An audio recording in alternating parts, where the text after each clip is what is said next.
We have two duplex communication, a half duplex and a full duplex. Actually, when we refer on duplex when we refer on modes of communication, we have three. There's simplex, half duplex, and full duplex. Simplex, a device may only act as transmitter and receiver. One popular example of a simplex is a TV. Diba? A TV only acts as uh, a receiver. And then the transmitter is, let's say, channel 7 or channel 2 nga. Ganun. So, uh, and then we have the half duplex. In half duplex is it can send and receive alternately, not at the same time. Okay? It only allows either to send or to receive. Um, One good example of a half duplex is walkie-talkie, right?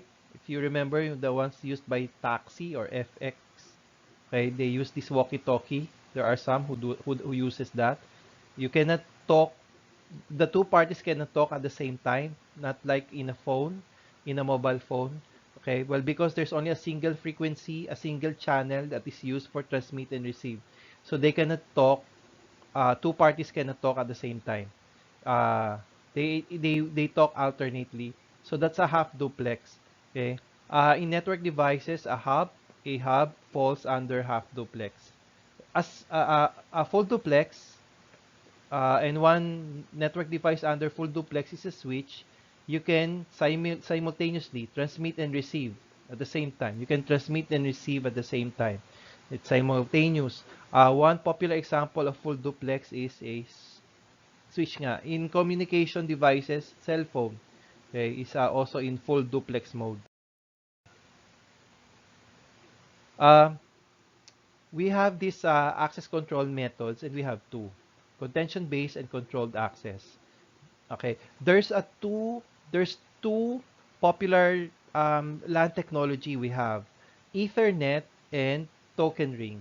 Okay, we will explore more on this. I will even show you a website example like in eBay for you to have a clear picture of what Ethernet and token ring is.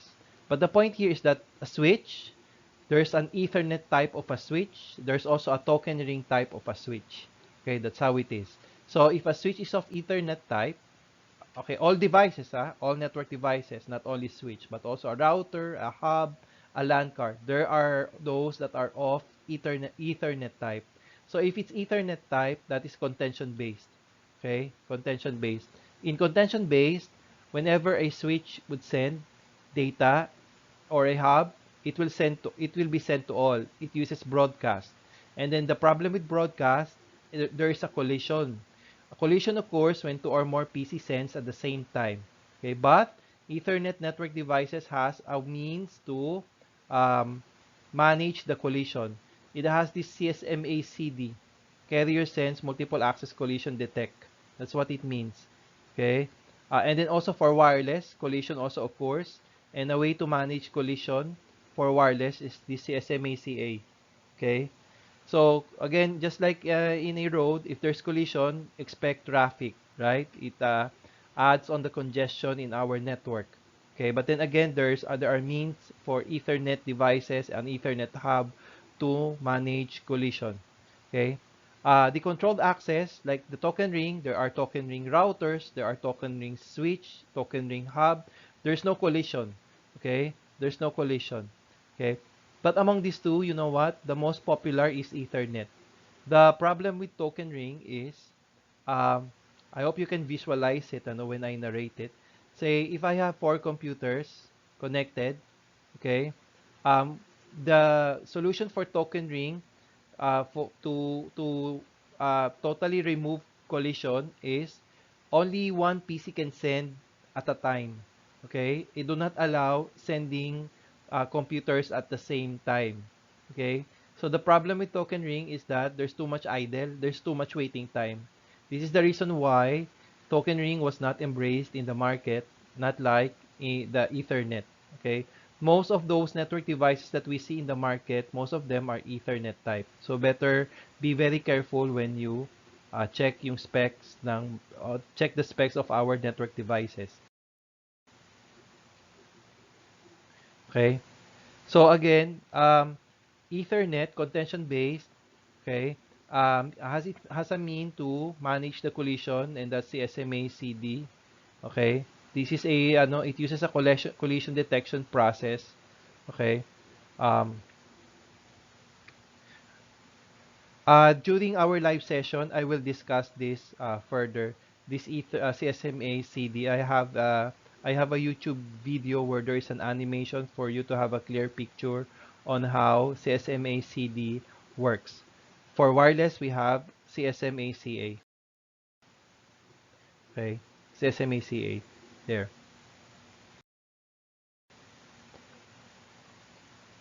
And then format for the frame. Again, we mentioned during the OSI discussion that a data, when it is passed through our network and it goes down to the lower layers in the OSI, the data is being encapsulated.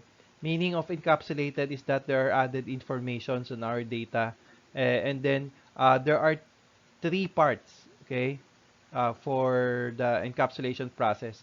So of course we have the data, and then there's the header, and then the trailer. Header is the added information before the data. Trailer are the added information after the data. So this is how it looks like.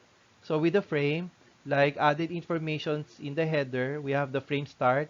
It is a signal that indicates the start of the frame. And then the address. The address, this address here, it refers to the layer 2 address, which is our MAC.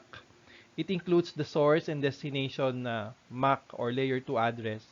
The type, this identifies layer 3 protocol. And then we have control services under here. And then the data. And then at the trailer, you have the error detection and then a signal that indicates the stop of the frame. Okay? So we have to be very familiar with the frame fields.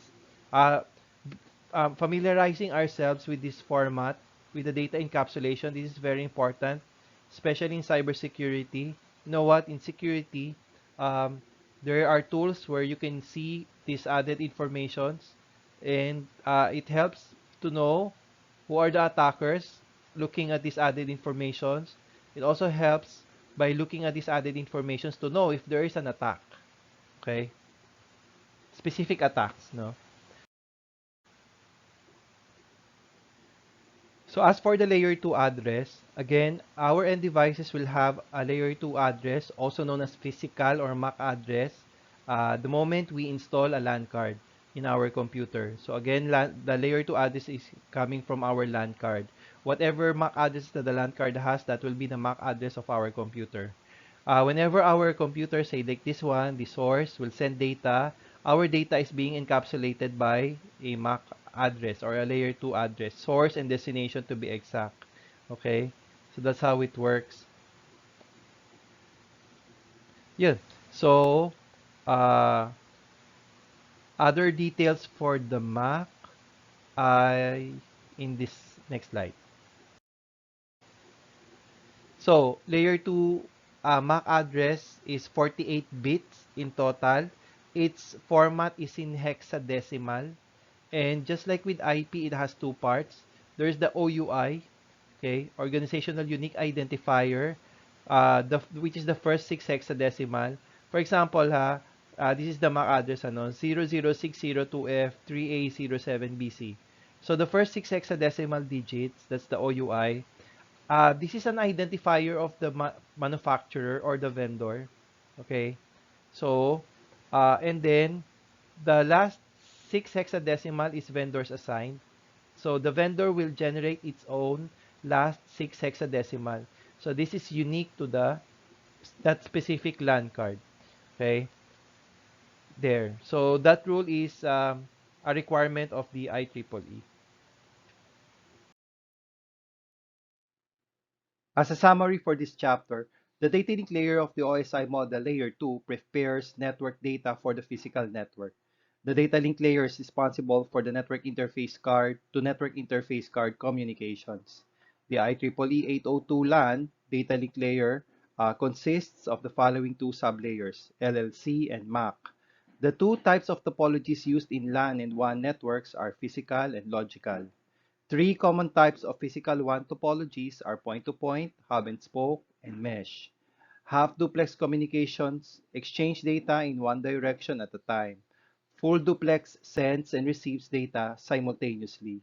In contention-based multi-access networks, all nodes are operating in half-duplex. Examples of contention-based access methods include CSMA-CD for bus topology, Ethernet LANs, and CSMA-CA for wireless LANs. The data link frame has three basic parts: header, data, and trailer.